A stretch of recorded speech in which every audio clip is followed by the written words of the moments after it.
The first time I got followed in my car. So, I submitted one story here earlier that was about going out on a date with a guy that was on drugs, crappy date, but not too creepy. Fortunately, for the sake of storytelling, not so much for me. I am a creeper magnet, and this is the first time something truly scary happened to me. I was 16 years old and I just got my driver's license. Had literally had it for maybe a month, but probably not even that. Of course, I love driving and would take my mom's car out every chance I got. So when she asked me to return some library books for her, I jumped at the opportunity. Little did I know, she was basically throwing me to the wolves. It was December 23rd, 2 days before Christmas, and there was only one mall in my area.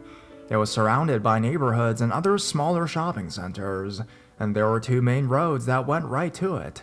Needless to say now, traffic right before Christmas was bumper to bumper, and I had to get to the library, which was on the other side of the mall. I tried to bypass the first packed street by cutting through one of the adjacent neighborhoods. Of course I got lost, because all the houses looked the same, as I meandered aimlessly around windy streets, looking for the one that led to the main road. I noticed the car behind me. For those first couple minutes, I dismissed it as just another holiday shopper trying to maneuver around the traffic. But the driver was an adult man, and he didn't seem to have a particular destination in mind. I was a 16-year-old girl driving a mom car, and that was exactly what I looked like. After another few minutes, I decided to get out really creeped out, so I decided to run a test. I'd found the road leading back to the main road, but I turned off of it and into a cul-de-sac. There would be no reason for this man to follow me into the cul-de-sac unless he lived there. And then I would see him park his car and fuck off home. Yeah, that didn't happen. He followed me as I drove down the cul-de-sac, circled round at the end and drove back out. And then he pulled up right behind me as I tried to turn onto the main road. Now, like I said, it was bumper to bumper traffic and it wasn't moving. So I had to sit there with my turn signal on for at least a couple of minutes while traffic inched by, and this guy just stared at me. I mean, I wish I had a better description of what he looked like even, but all I remember was that he was in his 30s or 40s with brown hair that looked like it was graying, and his car was a regular light-colored sedan that was maybe a little older. Finally, a kind driver noticed my terrified face and frantic gesturing that I needed to merge immediately, and she let me over and blocked him from getting right behind me.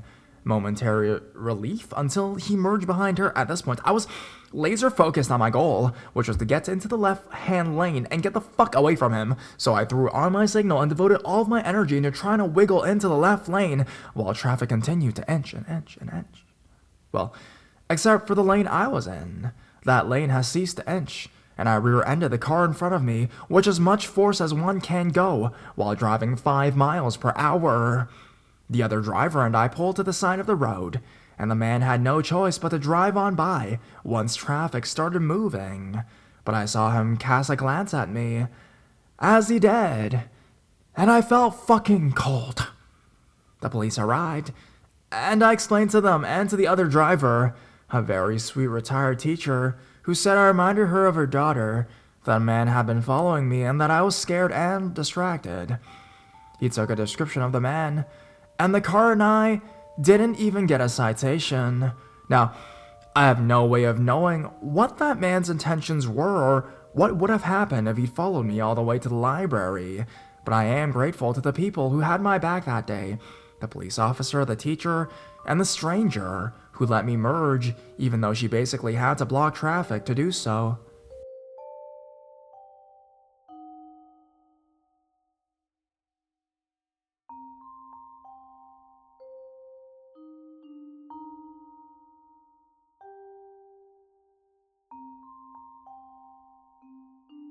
Chased by a man with a crowbar. For context, I am a female and was 14 at the time of this event. It was in December, and my parents were driving me and my brother down to my aunt's to drop off Christmas presents. When we arrived, my parents decided to stay and chat for a bit, and naturally I got bored, so I offered to take their dog, Dan, for a walk. He's a golden retriever, so a pretty laid-back dog and not very intimidating at all. They agreed, but warned me to stay on the main street and not to go down any poorly lit roads, since my aunt lives in quite a rough area of England. I mumbled something and walked out the door, thinking that I was able to protect myself. Me and Dan walked for about 5 or so minutes before I got bored and was curious to check out a smaller street on my left. This road seemed slightly eerie and the houses were a lot more beat up than the ones that were on the main street. I ignored this and continued to walk to the end of the road, and as I turned a corner, I noticed a figure dressed head to toe in black and holding what seemed to be a crowbar. I think he was attempting to break into a car, but I couldn't tell, as the only light was a dim, flickering orange coming from the street lamps. I stood there and stared at him blankly in awe and shock before coming to my senses and swiftly making my escape. He hadn't noticed me, and I was planning to walk back to my aunt's house to call the police, but I realized that I wanted to be sure that he was actually breaking into that car before causing any of the commotion. I turned left at the main street and walked down an alley, which led back to that same road. There was a car parked up against the pavement, and I used that to my advantage. By crouching behind it and peering my head around the side, I squinted, trying to get a better view, but Dan went crazy and then began barking and growling. I hissed at him to stop, but it was way too late, and the man had returned in our direction. I couldn't make out his face because he was wearing a hood, but I knew that he must have seen me, as he slowly began to walk towards a car with inconsistent steps. My brain told me that I needed to get to the fuck out of there, so I yanked Dan by the collar and we bolted down the nearest alley. I could hear him closing in, but I kept running, taking random turns and trying to lose him, but it didn't work. At one point, he managed to get right behind me and grab my leg, but I pulled it away, causing him to trip. I took that as a chance and ran left and right down any road I came across. I didn't know where I was going, but I didn't care as long as it was away from him. He was still behind me, but not as close anymore, so I turned down a road and crouched in a neighbor's bush before holding my breath. The man ran straight past me and down another street. He didn't come back. I was in that bush for a good 20 minutes sobbing into Dan's fur before I had the courage to come out. I managed to find my way back, and we called the police, but I don't think the man was found, since I couldn't make out any of his features. Now, to this day, I still hate to think what would have happened if he had caught me. So to the man with the crowbar, please, let's not meet again.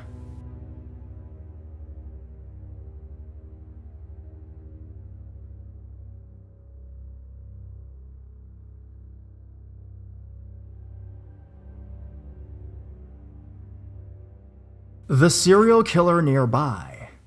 This is a combination of stories that I heard after this guy was caught. I will start with my own. I live in a very small town. It is surrounded by woods and lakes and rivers. One day I had gone to a mom and pop gas station and grocery store, made my purchases and returned to my car to leave. As I pulled out of the driveway, there was a white van driven by an older gentleman pulling into the store as I waited to pull out onto the road. I was staring as he pulled beside me, because I was going to wave at him. I thought it was my friend's uncle, who had a van just like it, and from a distance actually looked like him as well. As I stared, the guy turned to look at me, and I realized that it was not my friend's uncle at all, but I looked into the coldest, meanest looking eyes I'd ever encountered. I drove home that day thinking of serial killers, murderers, and weirdos, before convincing myself that my imagination was seriously running wild. Later in 2008, a lady from our town met this guy with his van at a filling station a few miles outside of town. He said he was looking for a campsite that was free and did not have to register or nothing. She assumed he was homeless and down on his luck. She gave him directions to one and told him to just follow her. She would turn at her house, but if he kept going a few miles, he would find the place. Later on that year, she was really freaked out when it came out who this guy was, and she had showed him where she lived. Some college girls hung out at the beach. One of them said that she and her friends had seen and talked to him on several occasions at the beach during the summer of 2008, and he was always really nice. Of course, they were really freaked out after learning this guy was caught. In the summer of 2008, a lady from our area went missing. I'm not going to go into details about that here. You can Google and read about this. The way this individual was caught was after he committed a horrible act of kidnapping and murder here. He went to Georgia and kidnapped and murdered a young girl. Anyways, it was really freaky to know what had actually seen him that one time after everything that happened and we were acknowledged of, and that he was living so close by and probably driving past my house many times before he kidnapped and murdered this lady from our area.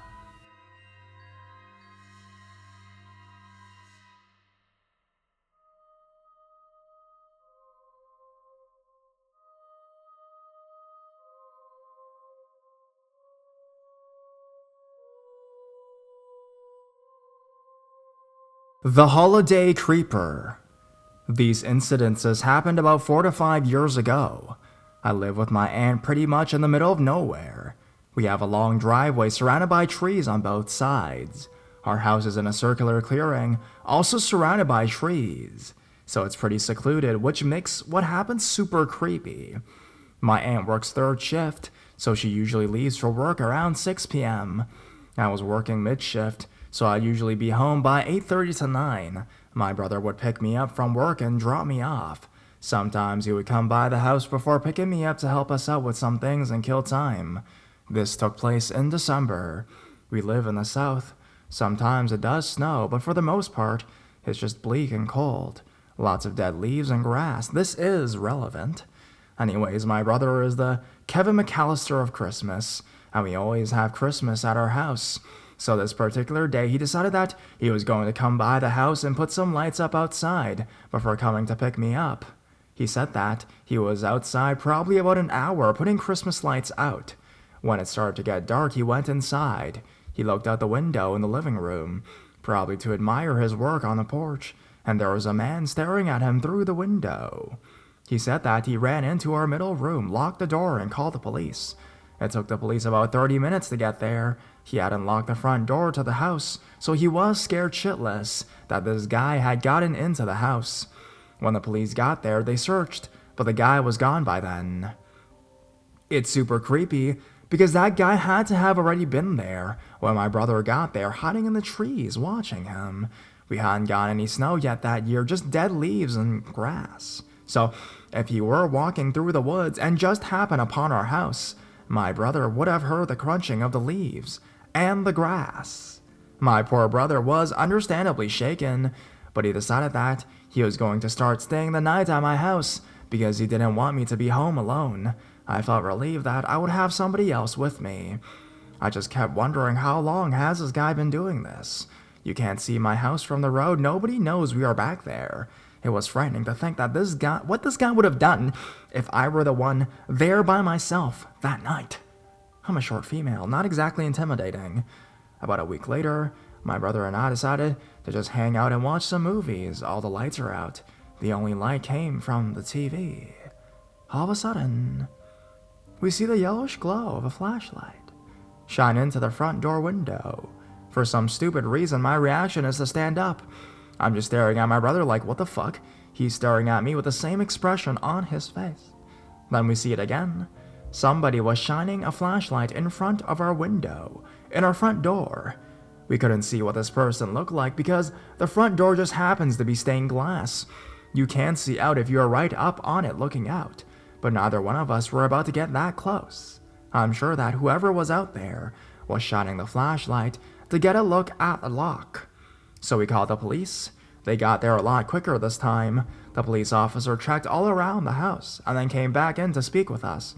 He asked us to go to the front porch with him. We normally use the side porch to go in and out, so the wet footprints that we saw on the front porch right in front of the front door just confirmed what we already knew. That somebody had been there. Most likely the creeper from before. Also, whoever it was tried to get into what looks like a breaker box on the side of the house. I think it goes to the AC units. A bunch of copper coils were pulled out. The police officer said that it was probably some meth head trying to steal the copper to pay for their drugs. After that, we got an alarm system, and my brother moved in with us. We also got some guns and learned to shoot. We never did find out who it was. But be warned, creeper. If we do meet again, just know that I'm not a bad shot.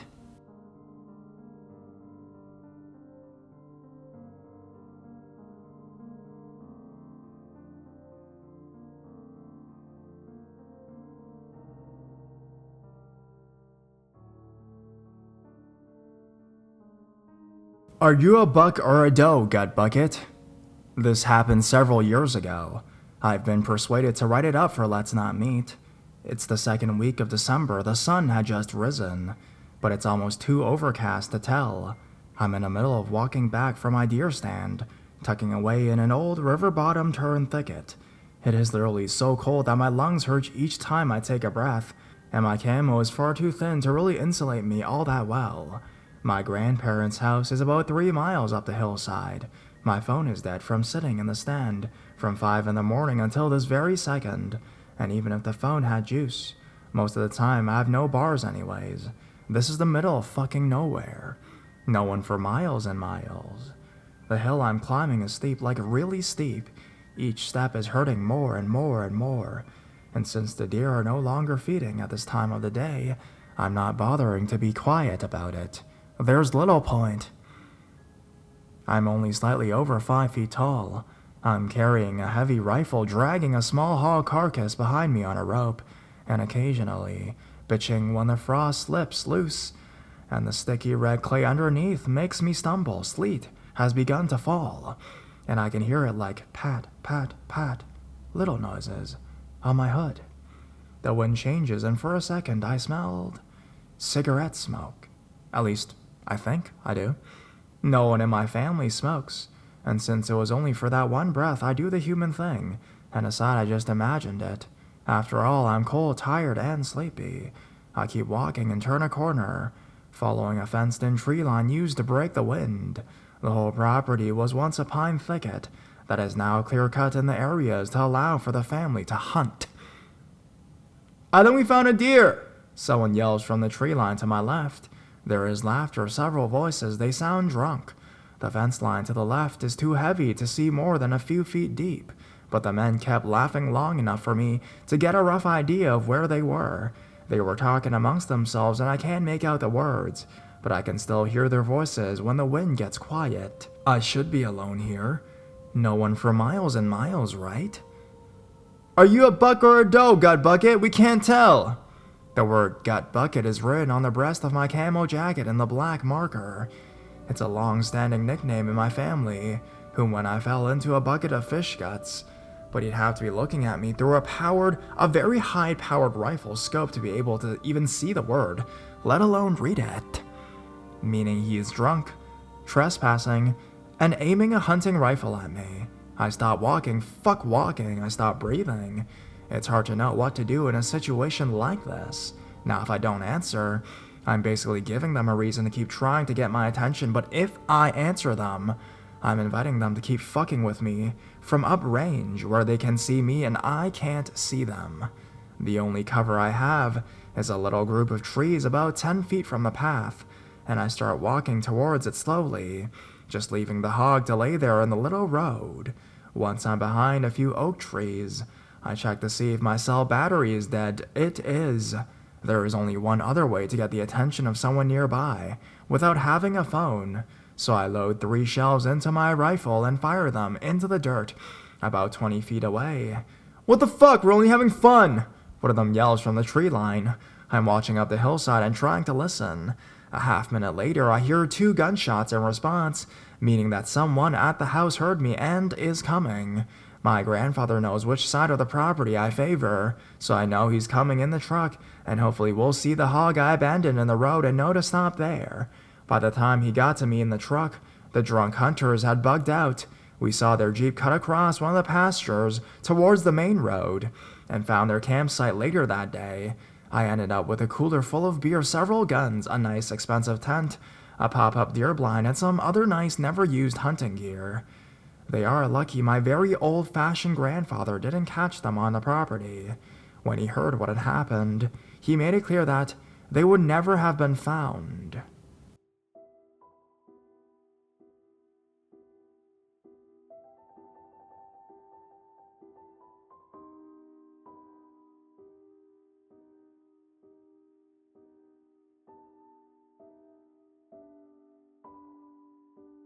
Would you like to go out on a date with me? I grew up in downtown Boston as a young girl. I experienced countless catcalls, creepy comments from strangers, etc. That is all pretty ordinary for a big city, and they were usually just harmless. However, when I was 17 years old, I began to have an out-of-the-ordinary experience. It was a cold December night, and the snow was coming down hard. I decided to take the train back home from a night out with my friends, since it was snowing outside. It was late, and I was tired. There were a few people in the underground station, but one of them stood out. He was a tall man, probably in his 40s, wearing an army green trench coat. I had seen some crazy people on the train, but just looking at this guy gave me a stomachache. He had these big, empty-looking eyes, and he would not give up on it was one-sided staring contest. Now, to make matters even worse, every time I looked up, he got closer and closer to where I was standing. I inched away, but eventually he approached me. He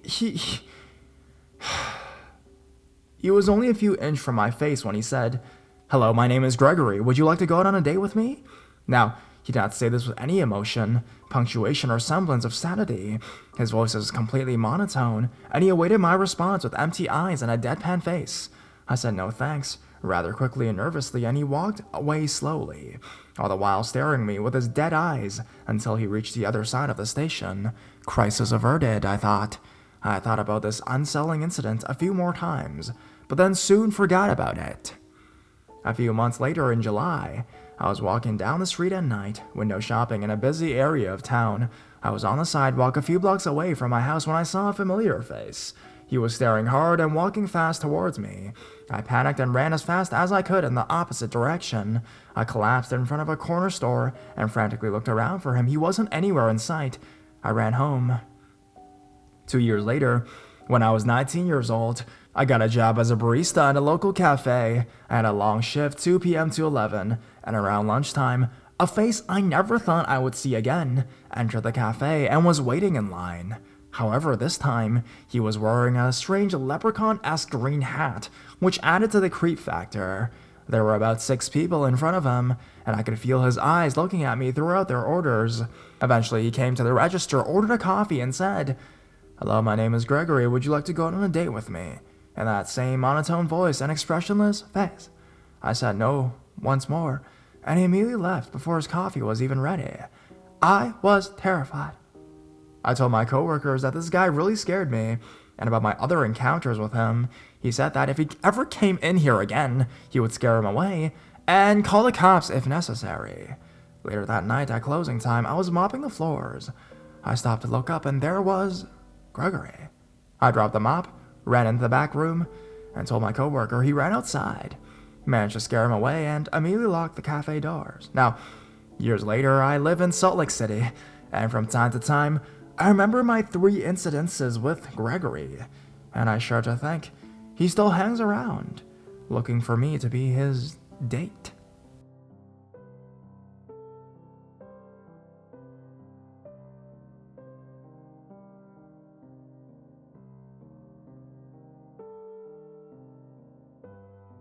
Creepy guy helped us for his own agenda. This happened 2 years ago in December. I will start off by telling you about myself and my friend, as it will help you understand the situation better. I was 20 years old. I'm 5'4" and weighed about 140 pounds. My friend Jess was 21 and was around 5'6" and weighed about 180 pounds. We both go to university and live pretty close to campus, as well as a number of clubs, and we lived down a pretty shady street. It had a lot of break-ins, wasn't well lit, and pretty creepy at nighttime, and our house wasn't really the most secure. We start the night out with the 3 of us going to one of the local clubs, Jess, myself, and another female housemate called Liz. While we did get there, we got pretty drunk. Liz met up with her boyfriend in the club and told us she would go home with him instead of coming back to the house. By this time, Jess was completely obliterated and could not even stand straight. It was really time for me to take her home. She gets into these states a lot, so I'm used to sobering up if I have to take care of her. Jess, Liz, Liz's boyfriend, and I all left the club. We lived about 15 minutes away from this club, and all of us had done this walk before a million times, sometimes alone, so we weren't really worried about it. Jess goes to be sick by a bus stop next to the club. Liz and her boyfriend takes this as an opportunity to bolt and leave me to take Jess home. As they are walking away, I shouted at them to come back and help, but they literally just ignored me and walked off. I got Jess up off the floor and got underneath her arm to try and help her walk home. This works for about 5 feet when she starts rolling around the place, walking into fences, and like I said, she was not with it at all. We finally made it further down the road, where there weren't as many people at all. We were around 5 minutes away from the house, and we stopped for Jess to be sick again. Over the road there is a police station, but it's not really a used one. Suddenly, a guy appears from around the corner of the station and comes over to us on the other side of the road. He's foreign but speaks English well, and asks me if I need help, as I could really have done with a hand to get Jess home, as she was getting worse by the minute. I say yes. He smiles and we both pick Jess up. He gets under her arm on one side and me on the other. Jess keeps mumbling incoherently, and finally we make some ground until she falls forward. She sits up against the wall and starts being sick again. I reach down to pick her up, and the guy puts his hand out and says, "No, leave her," and offers me a cigarette. I take one and we have a couple puffs, and then Jess pats my arm and puts her finger out for the cigarette, so I give it to her. While she was smoking, the guy was just making general chit-chats, and as I didn't know him, I asked if he could take us a bit further down the road, and I could take it from there. He suddenly got really strange and said, "No, you smoke with me. You come to my house and we have party." To which I replied, "No, sorry, we need to get home." To this he replies, "Do boys live in your house?" Which was a bit of a red flag. We lived with 2 other boys, and they weren't the confrontational types at all, but I wasn't going to advertise that, so I lied a little and said, "Yeah, we live with 3 boys and my boyfriend is meeting us at the house." He got a bit angry from this response and went, "Psst, boyfriend." I got a bit cagey and suddenly said to Jess, "Jess, can you walk? We need to get home. Jake has texted me and he's meeting us at the door." Jess stands up still stumbling, and the man grabs her arm and says, Wait. We party? You come to my house and we party." At this point, I was ready to get the hell away from this guy, cause he was really annoying me. So I grab Jess's arm and tell him to go away, and let go. He does, and we leave him standing in the street. Me and Jess continue down to the garage, which is around the corner from our house, and I guide her down our street. The guy comes sprinting, and I mean sprinting around the corner and shouts, "Party girls, wait up!" By this point, I'm like, "Oh, will you just fuck off?" I'm practically dragging Jess down the road to our door, and this guy jogs down to our house. As I am unlocking the door, he grabs Jess and starts shoving his tongue down her throat. My face automatically dropped, as did my heart and my stomach. And this guy was staring into my eyes as if to say, "Well, what the fuck are you going to do?" While he was abusing her face, then he started putting his hand up her skirt and I saw red. So I screamed at him, telling him to fuck off and get the fuck off my friend, and dragged Jess inside the house. I stand at the doorway about to close the door and he says, "Where's your boyfriend? I come in, we party," and walk towards the door. I'm starting to gather that this party doesn't mean party, and he's gonna try to do something dodgy on my completely drunk friend, and probably me as well. So I do what a crazy woman would do. I step out, shut Jess in the house, and sprint at him, chasing him down the road, cursing and telling him to fuck away from my house, and then I'm gonna call the police. When I get back to the house, I'm trying to get Jess into bed and clean her up a bit, and there was a pounding on the door. I open the door with the chain on, and this guy is there. He starts trying to put his arm through the door. At this point, I was full-blown crazy, and I just punched his arm, and when he pulled it out, I slammed the door and shouted I was going to call the police. He shouted, "I come again another time, party girl," and left. When Jess woke up the next morning, I told her what had happened, and she didn't remember, and asked her if she wanted to phone the police, to which she declined. Thankfully, we haven't seen him since, but if I did, I would do more than chase him and punch his arm.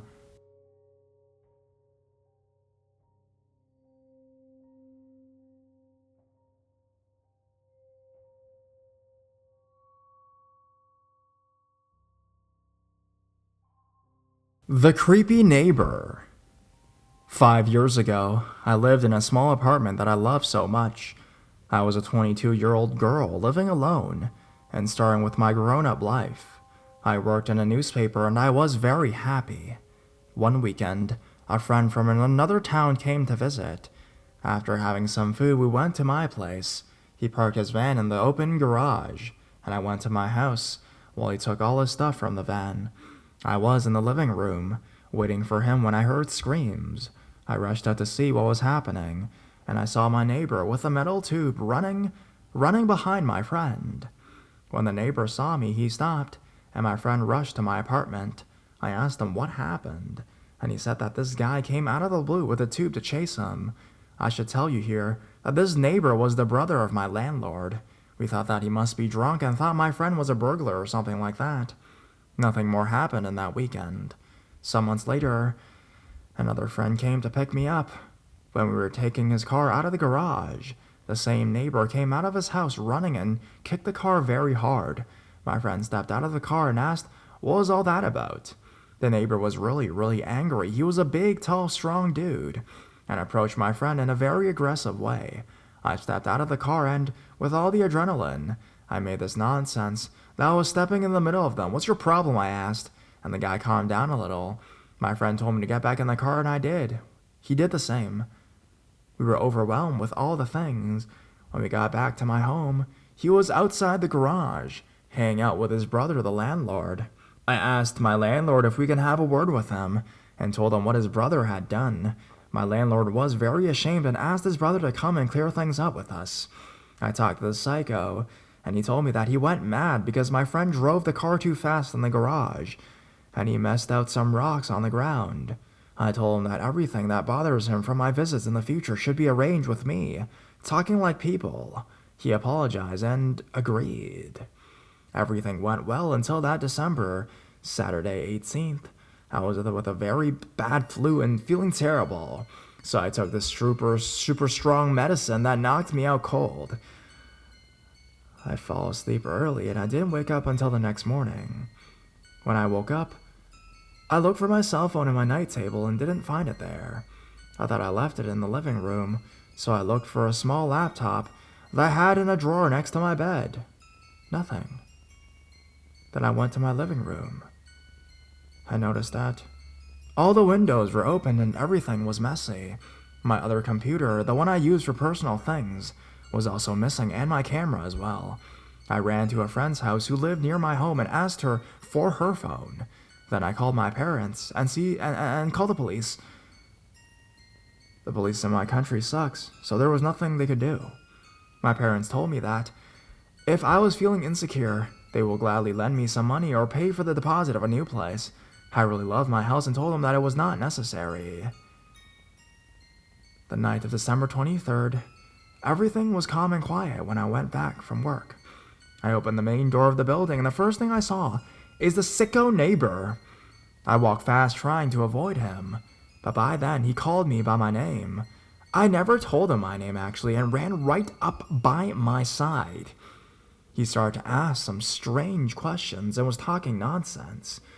He asked me if I would ever paint a picture of his dog smoking weed, or if I remember what I was wearing when I came to see the apartment for the first time. Then he told me something that really chilled my bones. "You look more like your mother than like your father." Click. This was the guy who entered my apartment. He had been looking at my pictures and my stuff. He knows everything about me. I freaked out and rushed to the stairs, but he grabbed my arm and pulled me to a corner in that moment. Thank God. We heard the sound of a car parking in the garage. He released me, and I ran as fast as I could to my apartment. I locked myself in, called the police, but again, nothing. So I grabbed a hammer and knife and didn't sleep at all during the nighttime. The next morning, I did two things. I asked a friend if I could stay with her that week, and called my parents and tell them that I would take the money and look for another place to live. Wednesday next week, I was moving into my new house. You creepy sicko neighbor. Let's never ever meet again.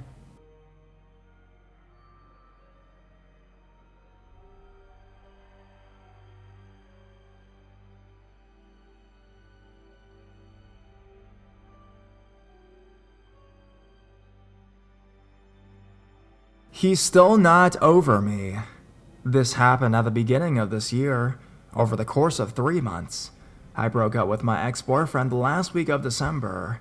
I realized that he was kind of a shitty person, and he was getting way too clingy and way too annoying. But I won't get too much into our relationship.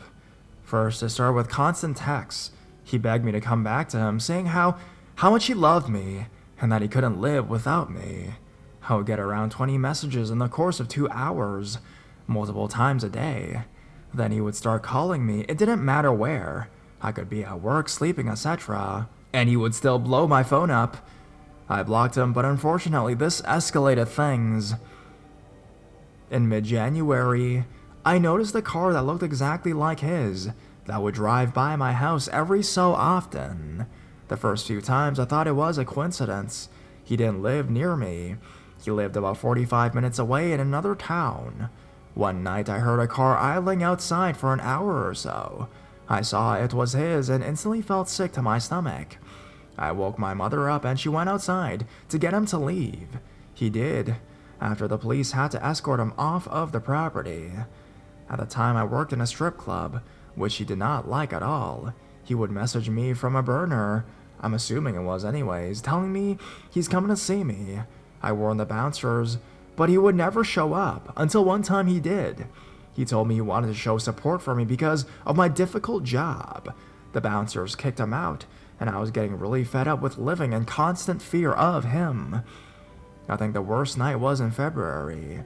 I was about to fall asleep when I heard knocking on my window. Now, I had no doubt in my mind that it was him. My whole body went numb. It felt like my soul left my body momentarily. I hid under my blankets and called the police. Luckily, I lived right by the station, so they were there within 5 minutes, and he was charged with trespassing. At this point, I tried getting a restraining order, but I guess the laws in my state are fucked. My only options were to move away and change my number. I moved a month after all the antics ended in March. Maybe he gave up and moved on too. I'm still on edge from all of it though. Let's not ever meet again.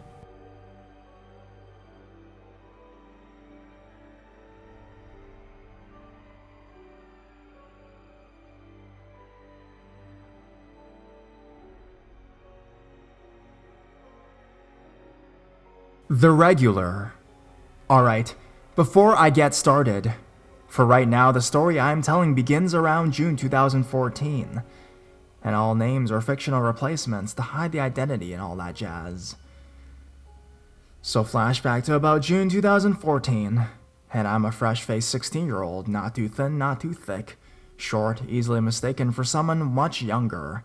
I work and still do at a Chinese restaurant in the shadiest part of my city, which is the downtown area. I only work there because everyone is pretty cool there, and my boyfriend alongside my best friend also work there with me, so it makes everything more bearable. My shifts are weekend because of school, and I have no problem with that. I used to work alongside a woman who was really nice, and me and her would chat a lot during downtime. We don't get breaks, everything is ass backwards basically when it's not busy. There's a hall of old seating booths that we don't use anymore, and that's basically our break room. Despite being the opposite of private, and basically a walkway with it being the only way to the front takeout section of the restaurant where I am stationed, and all is well. I work mainly Saturdays with her, and there was always this peculiar 40-ish man that would come in every Saturday around the same time. Thought nothing of it at first. Most people live on a schedule, and it's not really that uncommon. She always took his order, and the two typically made small talk. Another thing about him is that he always tipped. Nobody really tips takeout people, so I thought he was just some nice average Joe. Eventually months pass, and he still comes in on his regular day at the regular time. The only difference is that my old coworker was on maternity leave, and so she wasn't there to chat to anymore. So he started chatting to me. In the beginning, it was nothing more than him being polite, and I appreciated that because customers around my parts are typically middle-aged drunken assholes who smell like cigarettes and regret. It was the more I talked to him, the more I noticed he was really trying to suck information out of me. And I'm not a dumb girl, so I really would play it off as nicely as I could. It was all okay until one day, he mentioned something that caught me a little off guard. I used to be a janitor for Westfield High, but I'm somewhere else now. I still have the keys there though, so sometimes I go in at night and use the weight room. The thing that's really weird about that is that It had no part in the conversation, and I'm a student at that school. In the main hall, we have a display where everyone whose birthday is that month has their name posted, and it being December now, it was my birthday that month. He knew my name because my manager calls out to me all the time, and me and my other coworkers also chat in that break area pretty often. I just kinda laughed it off and darted off to the kitchen to wait for his order. Fast forward to Christmas Eve, and it's busy as hell. He walks in, I take his order and bring it back. When it's done, I happen to be the one picking it up, and when I give it to him, he goes in for a kind of awkward hug and kind of blurts out, "Merry Christmas, thank you, bye." And it was probably the best intention, but it made me feel really kind of shitty, you know? The worst part of being so busy, nobody noticed. Fast forward again to March 2015, and I have now a whole new set of coworkers, one of which being a fairly strong guy, and a girl maybe a year younger than me. Mr. Regular comes in as per usual, and someone else takes his order, my male coworker Jake. Jake takes his order, and I'm doing my work while Mr. Regular begins to make small talk with me. Doing the polite thing, I chat back, and this day he seems a little more talkative. He keeps throwing out cheesy compliments and making corny jokes, shifting awkwardly as he waits for his meal. Not noticing Jay approaching, Mr. Regular gets out of his seat and comes up to me from across the counter. He barely makes a whisper. "Is it okay that I found you on Facebook? Can I add you?" My blood turns to ice. How the fuck did this guy know what high school I go to, what my full name is, and how did he take time to find my Facebook? I quickly reply as quickly as I can with, "It's probably not mine, I'm on private. I have the highest security settings." To which he replies, "I know. I wanted to chat you, but I have to add you first. I didn't know if it was you because when I went to click on the profile picture, it didn't show me any others." It was at this time Jake had heard most of what Mr. Regular had said, and he nonchalantly makes his way to the front counter. I take my chance and leave to go get his order and get him out of there. Ever since then, he's been slightly apprehensive about talking to anyone, but has recently started to chat to the younger girl I work with. Both myself and Jake have warned her, and have her eyes peeled for anything else fishy he does. Overall, I'm not sure if he's an awkwardly nice guy or a really creepy man. Either way, Mr. Regular, let's not meet outside of work.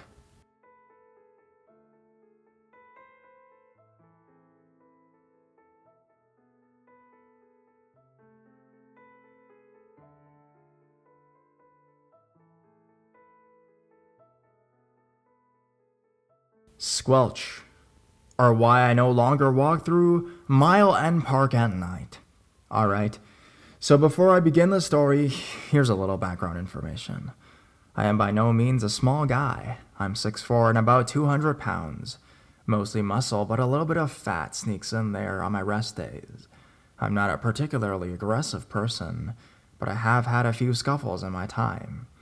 Now that's out of the way, the story can begin. It was about 2 years ago, December 2011, and I was on my way back from Weatherspoons in Stepney Green.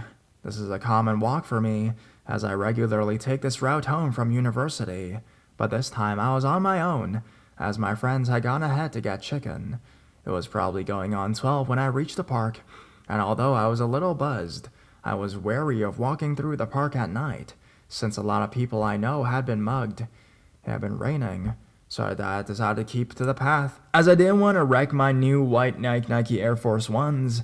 What was I doing wearing my new trainers in the rain? I'll never understand. But what I will never understand is what happened next.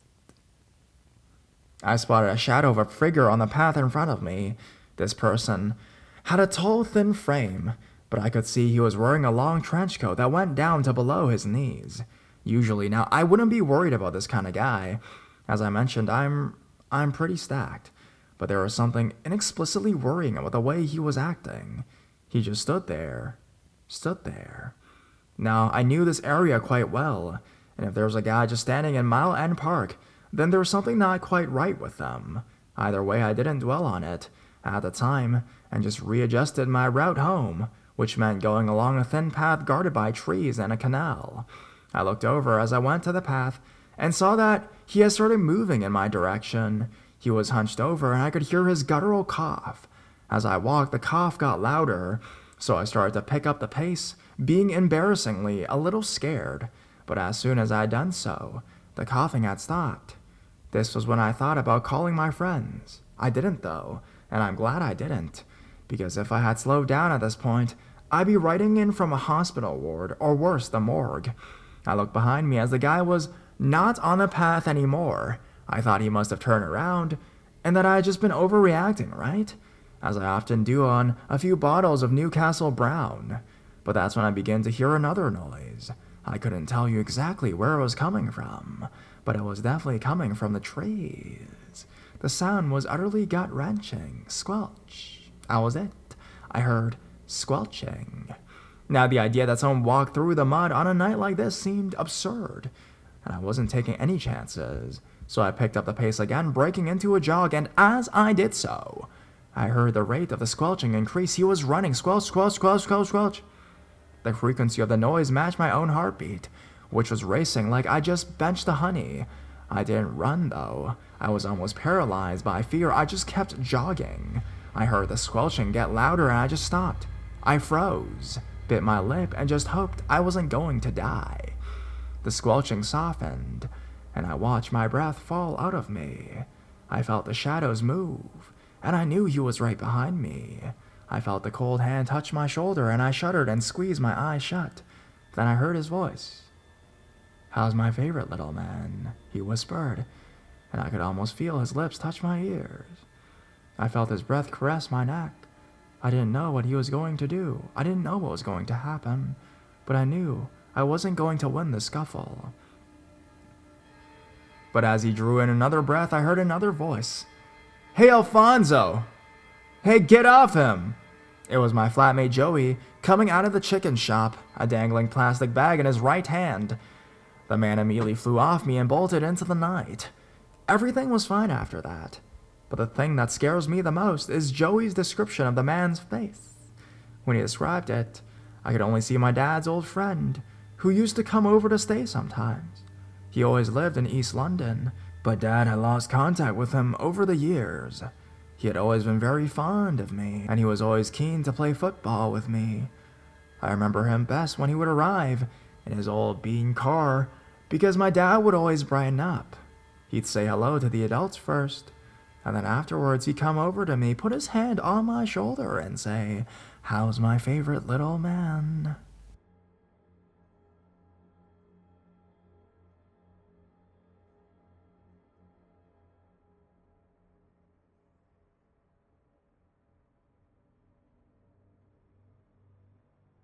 Met a guy on the bus at 6 a.m.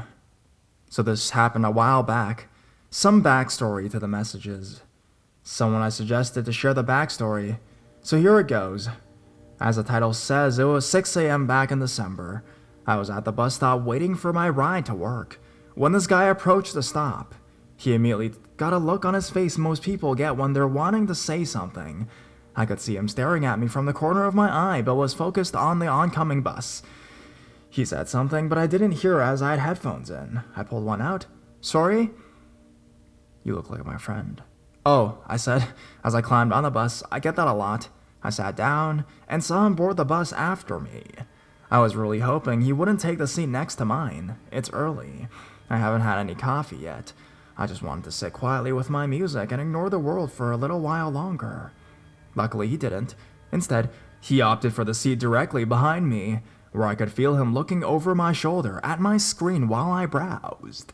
Most of the bus ride was uneventful, until he piped up a little over halfway to my destination. He said something, and again, I had my headphones in, so I pulled one out. "Sorry? Do you know what time the library opens?" "No, sorry. I was supposed to be at work for 6:30, but they don't have my paperwork. Now, I don't have to start until 11. Oh, well, it's a construction job. They're a dime a dozen. I could get another one easy. They need me more than I need them." The conversation continued on like this. Him talking at me about himself, me looking out the window, one earbud in, given the occasional He asked my name and what I do. I gave a vague answer and pulled the cord for my stop. He got off right after me and continued talking. I lit up a cigarette, thinking hopefully he's one of those people who doesn't like smokers. No such luck. Almost immediately, he asked me for my phone number, saying he's new to the city and wants to go out for a drink. Oh, I don't really give out my number. Aw, come on. I'm just really wanting to go for a drink. I'm not really comfortable with it. Shh. I just want to hang out. What's wrong with that? I have a boyfriend. What? Does he keep you chained up while you're not at work? He's a jealous type. Come on. At this point, he's nagging, was making me late for work, and it was too damn early for me to keep trying to politely decline. Now, I'm not the type of person to be rude to anyone. It takes a pretty dire situation before I'll lash out or shut a conversation down completely. Out of options, I gave an exasperated fine. As he was taking it down, he kept saying things like, "This isn't a fake number, is it? I'm going to call it to make sure." Sure enough, as soon as he had it, he called me. I showed him my now lit up phone, said goodbye, and left him behind. My initial plan was to block his number, but there was a lot more messages than calling. It got pretty crazy. It was a slow day at work, so I entertained myself for a bit before blocking him after sending him the last message. So there you have it, creepy bus guy, let's not meet again. Once was more than enough.